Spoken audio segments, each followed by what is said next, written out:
গুরু। আজকের আমরা এই ভিডিওতে যে টপিকটার উপর আলোচনা করতে চলেছি সেটি হচ্ছে একটা এমন বিষয় যেখানে আমরা এমন কিছু কথা জানব যেগুলি আমাদের প্রত্যেকেরই মেনে চলা দরকার, প্রত্যেকেরই। এমনকি এটা একটা এমনই কথা যেটা যদি আমরা পালন করে চলি তাহলে সেক্ষেত্রে তা কিন্তু আমাদের স্বাস্থ্যের ক্ষেত্রেই বিশেষ করে ভালো হয়। আমারই ভালোর জন্য কিন্তু তার এই কথাটা বলা, অর্থাৎ যেটা আপনারা দেখেছেন ওই বিষয় সম্বন্ধেই কিছু কথা আমরা আজকের এই আলোচনার ভিতরে জানার চেষ্টা করব, এবং তার সাথে এই আলোচনার ভিতরে আরও এমন কিছু কথা জানব যেগুলি আমাদের শেখায় যে আমাদের জীবনটা বাস্তবে কি, আর জীবনটা যে কি নিয়ে ভরে পড়ে আছে। তাই আজকের এই আলোচনা হলো আমাদের মাথায় রাখা দরকার। প্রত্যেকটা আলোচনাই কিন্তু হলো জানার জন্য আর জেনে তা চরিত্রগত করার জন্য। তাই আজকেও এই যে আলোচনাটা আমরা শুনছি, যেন আমরা এই কথাগুলি শোনার পর নিজেরাও যেন ফুটিয়ে তোলার চেষ্টা করি, লেগে পড়ি, তাই না? তো যাই হোক, আজকের এই আলোচনাটি এবার আমি শুরু করার আগে আপনাদের কাছে শুধু একটি কথাই অনুরোধ করছি, ভিডিওটিতে আপনারা সম্পূর্ণভাবে যুক্ত থাকার চেষ্টা করবেন। আশা করি দিলে আজকের এই যেই টপিকটি আপনারা দিলে নিঃসন্দেহেই বুঝতে পারবেন। শ্রী শ্রী ঠাকুর যে বিষয়টা নিয়ে তার এত কথা বলা, যে জিনিসটাকে নিয়ে, তা কি? তা হচ্ছিল এই জীবন। এই এক একটা জীবনকে নিয়েই তার এত চিন্তা ভাবনা আর এত কিছু করা। এমনকি তিনি যখনই যে রূপে ধরাবতীর্ণ হয়েছিলেন এর আগে, যখনই তিনি ধরার বুকে এসছেন, প্রত্যেকটা ক্ষেত্রেই কিন্তু এই একই গল্প, অর্থাৎ তার আসার পিছনে সেই কারণ। তার মানে তিনি যখনই এসছেন তিনি শিখিয়েছেনটা কি? তিনি শিখিয়েছেন কিভাবে বাঁচতে হয় আর কিভাবে বেড়ে উঠতে হয়।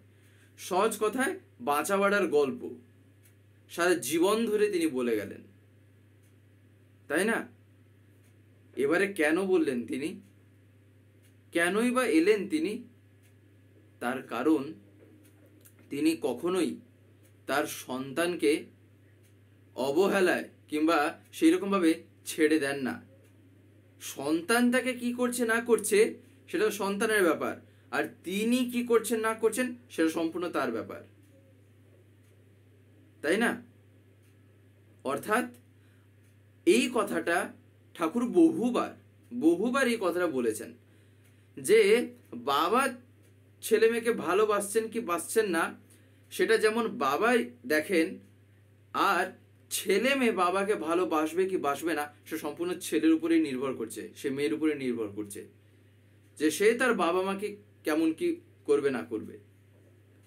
তাই জবরদস্তির কোনো গল্পই কোথাও নেই। তবে হ্যাঁ, টিউনিং অর্থাৎ পারস্পরিক একটা টান, একে অপরের মনকে বোঝা, আর কিভাবে যে জীবনটাকে দিয়ে বাড়িয়ে তুলতে হয় এই জিনিসটা হতে পারে। আর যেটা স্বাভাবিকভাবে যদি কেউ সেই রকম মাফিক একটু চলে, একটু যদি জীবনটাকে ইষ্টে কেন্দ্রিত করে তোলে, তার কাছে এটা এমন কিছু বিশাল বড় পাহাড় কিংবা একটা তেমন কিছু বড় ব্যাপার না, সহজে সে করতে পারে। তাই তার সব কিছুই কি কারণে বলা? এই বাঁচা বাড়ার জন্য। তাই এমনকি এই যে কথাটা আপনারা লেখায় দেখেছেন সেটাও কি কারণে বলা? যাতে আমার শরীরটা সুস্থ থাকে, যাতে আমার এই স্বাস্থ্য নিয়ে তার এত কথা বলা, তাই না? শ্রী ঠাকুর যে কথাটা বাস্তবে বলছেন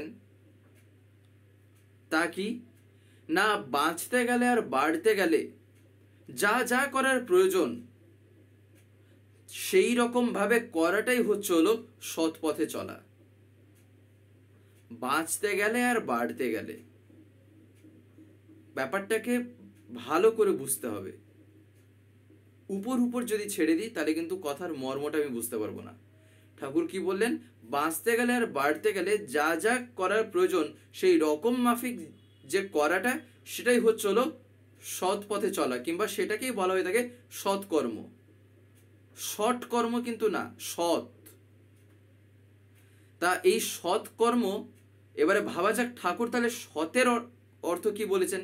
সৎ কথার মানে, সৎ কথার মানে হচ্ছে হলো, ঠাকুর বলছেন একদম সহজ করে যদি আমরা ব্যাপারটাকে দেখি, তাহলে ঠাকুর বলছেন সৎ মানে হচ্ছিল যা জীবন বৃদ্ধির সহায়ক, তাই সৎ। অর্থাৎ যা আমার জীবনটাকে বাঁচার ক্ষেত্রে, বাড়ার ক্ষেত্রে সাহায্য করে, তাই হচ্ছে হলো সৎ। তাই এই কারণে ঠাকুর বলেছিলেন সেদিন সেই কথা, যে বাঁচা বাড়ার অনুকূল যা, সেই রকম মাফিক চলাটাই হচ্ছে হলো সৎ পথে চলা। আর সেই কর্মগুলিকে বলা হয়ে থাকে সৎকর্ম, যে কর্মের ভিতর দিয়ে আমার জীবনটা বেঁচে থাকছে আর বেড়ে উঠছে, তাই না? আর এই বাঁচতে গেলে, বাড়তে গেলে অনেক কিছু প্রতি লক্ষ্য রাখতে হয়। নিজের শরীর স্বাস্থ্য, এবারে বলতে পারেন পেটে যে একটা দানা, যেখানে কিছু খাবার না দিলে সে আবার ওদিক দিয়ে সিগন্যাল দেবে।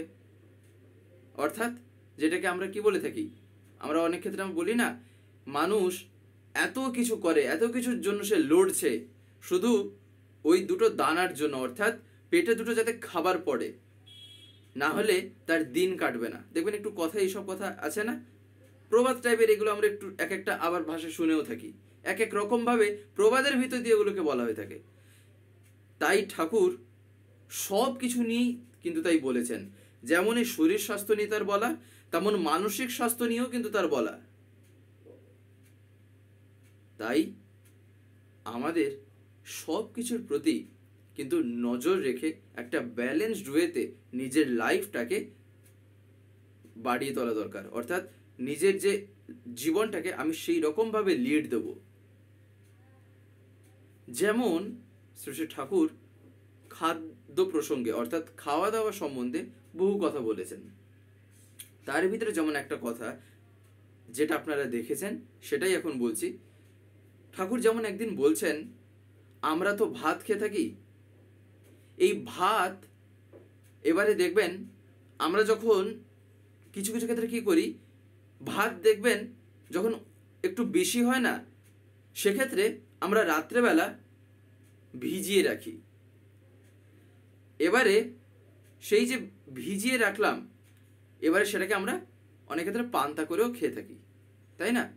এবারে ঠাকুর একদিন বলছেন, আমরা যে ভাত খাই, ভাতটা রাত্রে ভিজিয়ে যদি আমরা রাখি, কিভাবে রাখবো না, ঠাকুর বলছেন ভাতটা রাত্রে ভিজিয়ে রাখতে হবে এমনভাবে যাতে কিনা যে হাঁড়িটায় আমি রেখেছি ভাতটা, যেন তার মুখটা বন্ধ না থাকে। তাই ভাতটাকে রাত্রেবেলা যে আমি এবারে ভিজে রাখলাম, সেই হাঁড়িটার মধ্যে, ওই হাঁড়িটায় যেন কোনো থালা বা প্লেট কিছু দিয়ে যেন না ঢাকি।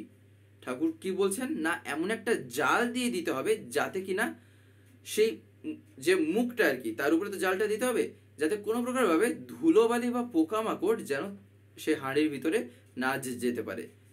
কথাটা হচ্ছে হলো, কেন ঠাকুর বললেন না, তার কারণ যাতে বাতাসটা ঢুকতে পারে হাঁড়ির মধ্যে। এই কারণেই ঠাকুর বলেছেন এমন একটা জিনিস দিয়ে তাই ঢাকা দেওয়া ভালো, অর্থাৎ ওইরকম একটা জাল দিয়ে সে হাঁড়িটাকে। আর তারপরে পরের দিন সকালবেলা ওইটা খেতে হয়, পরের দিন সকালবেলা ওইটা খেতে হয়। এটা একটা রোজকার অভ্যাসও কিন্তু আমরা পরিণত করতে পারি, তার কারণ এটা শরীরের পক্ষে খুবই ভালো। ঠাকুর এমনকি বলছেনও যে এটা যদি কেউ রোজ করে, তার শরীরের পক্ষে বিশাল মানে ভালো। আমরা এই যে আলোচনাগুলো শুনছি বা দেখছি, একটা জিনিস লক্ষ্য রাখা দরকার, আমরা কি প্রত্যেক দিন এই ভিডিওগুলো পাই এই স্বস্তিতীর্থ থেকে বা চ্যানেল থেকে? দেখবেন আপনারা হয়তো অনেকে এমন আছেন যারা ইউটিউব খোলার পরে এরকম স্ক্রল করেন, দিলে আপনারা দেখতে পান।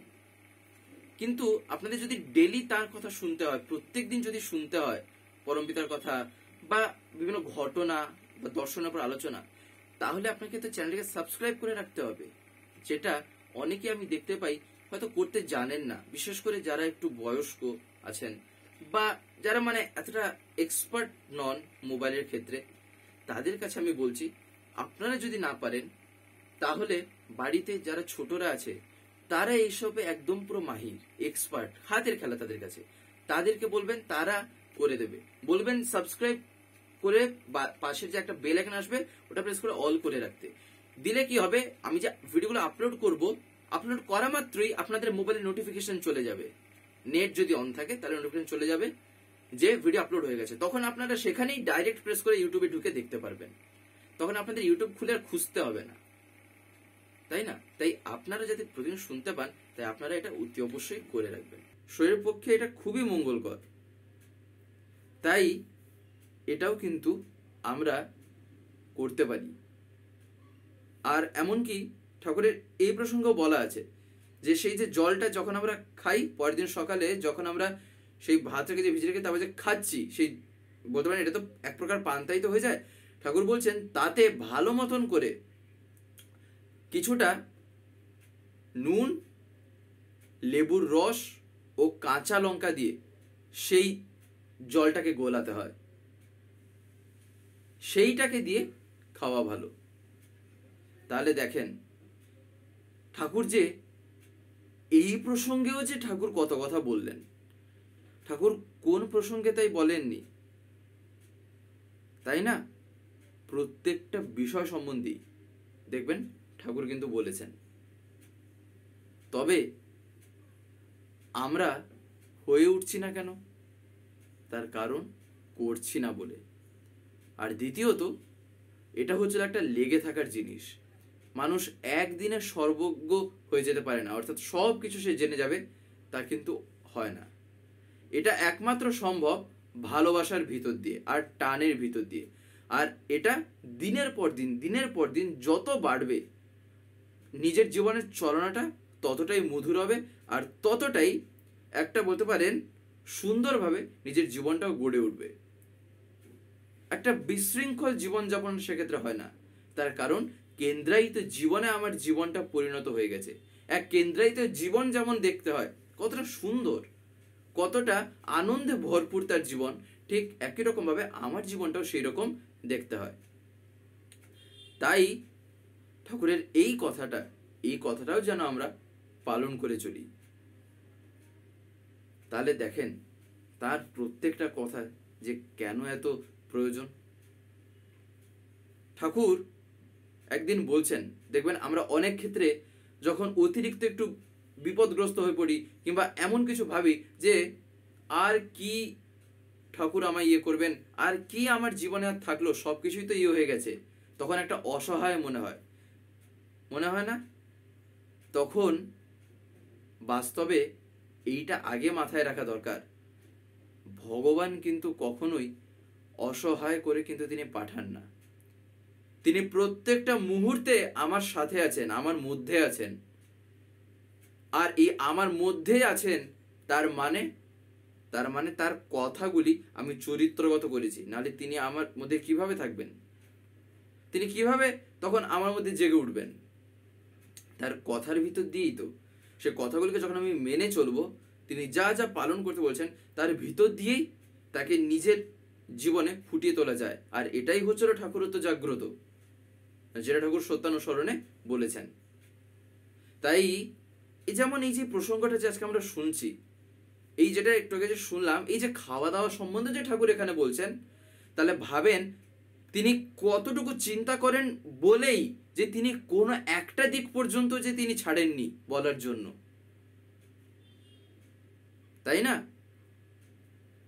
তাহলে আমি যে ভাবছি আমি অসহায়, তার মানে এখানে তো আগেই নিজেকে জিজ্ঞাসা করতে হবে, আদৌ আমি কি তাকে জীবনে তার বলা অনুযায়ী তিনি যেমন ভাবে বলেছেন তাকে কি আমি তেমন ভাবে জড়িয়ে ধরেছি? যে বাস্তবে জড়িয়ে ধরেছে সে জীবনে কোনোদিন অসহায় হয় না, কখন সে অসহায় মনেই করবে না। তার কারণ তার জীবনের প্রত্যেকটা মুহূর্তে সে তাকে অনুভব করবে। রাত্রেবেলা ঘুমানো থেকে শুরু করে বলতে পারেন তার পরের দিন প্রত্যেকটা মুহূর্ত, দিনের শুরু থেকে শেষ পর্যন্ত, রাত্রেবেলা এমনকি যখন আমি ঘুমাচ্ছিও তার মধ্যেও আমি তাকে অনুভব করব। আর আমি বলছি কি না, আমি অসহায়? এত কথা, এত জিনিস তিনি বলেছেন কার জন্য? ভাবতে হয় আমার জন্য, আমাদের জন্য বলেছেন, আমরা যাতে করতে পারি। আমরা করতে থাকলে জীবনে কোনোদিন হয় না। আগে ভাবতে হয় আমার জন্য তার এই কথা। আমি আগে চরিত্রগত করব, তারপরে লোকের সামনে যখন বলতে যাব অর্ধেকটা কথা দেখবেন বলতে না বলতেই সে আকর্ষণ পেয়ে যাচ্ছে, সে বুঝে যাচ্ছে যে এর মধ্যে এমন কিছু না কিছু আছে যেটা আমাকে টানছে। আর এটাই হয় যে বাস্তবে নিজের জীবনে ঠাকুরকে ফুটিয়ে তোলে। তাই এই কথাগুলি আমাদের কিন্তু জানা দরকার। এই যে অসহায় নিয়ে শ্রী ঠাকুর কি বলেননি? ঠাকুরকেও একদিন জিজ্ঞাসা করা হয়। একদিন শরৎদা শ্রী ঠাকুরের কাছে বসে আছেন। শ্রী ঠাকুর তখন বিভিন্ন কথা আলোচনা করা হচ্ছে ঠাকুরের পাশে। শরৎদা ঠাকুরকে বলছেন, ঠাকুর, মানুষ তো বড় অসহায়। শোনা মাত্রই শ্রী ঠাকুর তখন শরৎদাকে বলছেন যে ভগবান কাউকে অসহায় করে সৃষ্টি করেননি। আমরা আমাদের টানের নিয়োজনের ভিতর দিয়ে উপরে উঠতে পারি, আবার নিচেও নামতে পারি। এই কথাটাকে তাই মাথায় একেবারে ঢুকিয়ে দিতে হয়। ঠাকুর কি বলছেন? আমরা আমাদের টানের, অর্থাৎ নিজেরই এগুলি আমার করা, আমরা আমাদের টানের নিয়োজনের ভিতর দিয়ে উপরে উঠতে পারি, আবার নিচেও কিন্তু নামতে পারি। এক তরি করে পারাপার, ঠাকুর বলছেন। তাই টানটা তার উপর ফেলতে পারলেই হলো। তবে তিনি আমাকে কতখানি ভালোবাসেন তা যখন আমি ভাবতে যাব, ঠাকুর বলছেন, তা ভাবতে গেলে সব উল্টে গেল। আমার প্রতি তার ভালোবাসাটা আমার সম্পদ নয়। আমি তাকে যতখানি ভালোবাসি সেইটুকুই সম্পদ আমার। আমার প্রতি তার ভালোবাসাটা আমার সম্পদ কিন্তু নয়। তার মানে ভাবেন তো ঠাকুর এখানে কি বলছেন, যে আমার প্রতি তার ভালোবাসাটা, তার মানে তিনি আমায় কতটুকু ভালোবাসছেন না বাসছেন সেইটা কিন্তু আমার সম্পদ না। অর্থাৎ সেইটা কিন্তু জীবনে আমি দেখে কোনো কিছু করতে পারবো না। তার কারণ এমনিতেই তিনি যে আমায় ভালোবাসেন না, আমি তার ধারে কাছেও এখনো পৌঁছাইনি।